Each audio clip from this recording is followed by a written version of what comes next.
The Lexus LFA, history's most over-engineered masterpiece. Let's dive right into this explainer. Why on earth did a car built by Toyota cost $375,000, take a full decade to develop, and become the ultimate holy grail for supercar enthusiasts? The answer is pure, unhinged obsession. You will not believe the lengths they went to make this car a reality. Every single second of the story gets wilder, so stick with me to the end because the payoff is absolutely unreal. Part 1. A decade of obsession. The 10-year development hell. Project TXS started way back in 2000. They actually had a prototype ready by 2003. But for this engineering team, good simply wasn't good enough. They deleted everything, completely overhauled the design in 2005, and didn't build the first production car until 2010. Why that agonizing delay?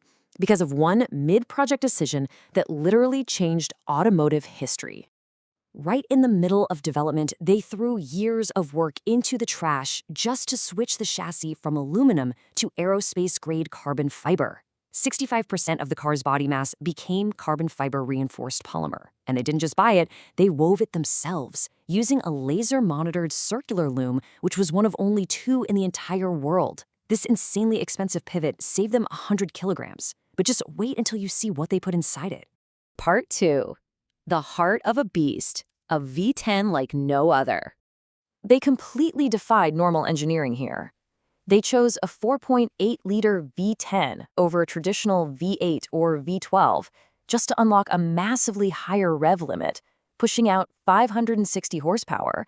And the most mind-blowing part, they managed to make this V10 physically lighter than Toyota's own standard 3.5-liter V6. Lower mass meant violently fast response. Just how fast? Get ready for this.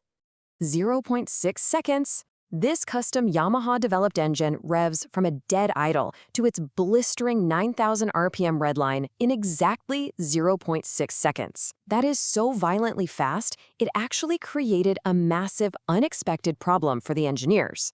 Because it revved that fast, a physical analog needle literally could not keep up. It was constantly lagging behind reality. This forced Lexus to literally invent a digital TFT tachometer specifically for this car, just so the driver could actually see what the engine was doing in real time. And then there's the sound. Toyota engineers called it the roar of an angel. By tuning the intake surge tank exactly like an Ovation guitar, Yamaha engineered an F1-style exhaust note so intense and so acoustically pure that it was actually used in a commercial to shatter a champagne glass using just pure resonance frequency. So how does all this over-engineered perfection translate to the actual track? Part 3. Shattering records, dominating the Nürburgring.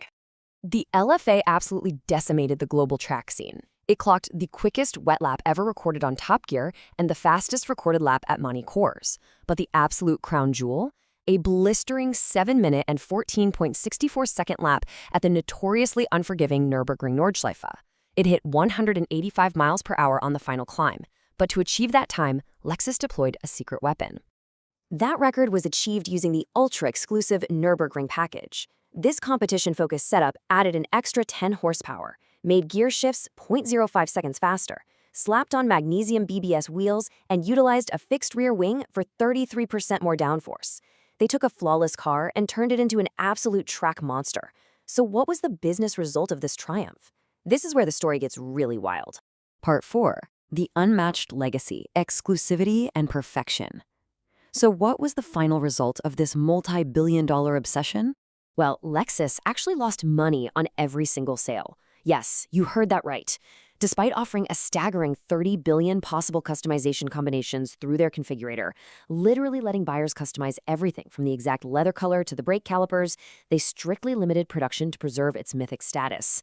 This was a testbed for future tech, definitely not a cash grab. They hand-built exactly 500 units for the entire world. Only 20 of these rolled out of the Motomachi plant each month. 436 were standard, and a mere 64 were that Nürburgring package. Every single one featured an individually numbered plaque and carried the actual signature of the exact specialist who hand-assembled its V10 engine. That level of fanatical craftsmanship caused absolute hysteria in the market.